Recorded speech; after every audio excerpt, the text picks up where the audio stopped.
नमस्कार, एमटी मीडियामध्ये मी तुम्हा सर्वांचं पुन्हा एकदा स्वागत करते। मित्रांनो, बिग बॉस मराठी 6च्या घरामध्ये आता कॅप्टन्सीसाठी एक वेगळाच आणि एंटरटेनिंग टास्क पाहायला मिळतोय। आजचा एपिसोड संपल्यानंतर उद्याच्या एपिसोडचा प्रोमो समोर आलेला आहे आणि या प्रोमोमध्ये घरातील सदस्यांना कॅप्टन्सी उमेदवारी असलेल्या आवडत्या सदस्यांबरोबर रील कोलॅब करायचे आहेत। प्रोमोमध्ये विशाल आणि रोशन यांचा जबरदस्त डान्स पाहायला मिळतोय।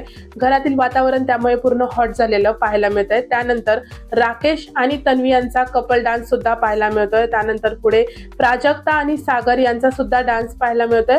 त्यानंतर राखी आणि दीपाली यांचा सुद्धा हटके अंदाजात डान्स पाहायला मिळत आहे। मित्रांनो, एकूणच हा टास्क फक्त कॅप्टन्सीसाठी नसून घरात एंटरटेनमेंटचा माहोल निर्माण करणारा असणार आहे। पण आता सगळ्यात मोठा प्रश्न हा आहे की या सगळ्या डान्स परफॉर्मन्स नंतर बिग बॉसच्या घरात नवा कॅप्टन कोण होणार, कोण जिंकणार घराची सत्ता। मित्रांनो, तुमच्या मते या आठवड्यात कोण कॅप्टन व्हायला हवा, मला कमेंट सेक्शन मध्ये तुमचं मत नक्की सांगा। व्हिडिओला लाईक, शेअर आणि चॅनलला सबस्क्राईब करा। भेटूया परत अशाच एका नवीन अपडेटमध्ये। धन्यवाद।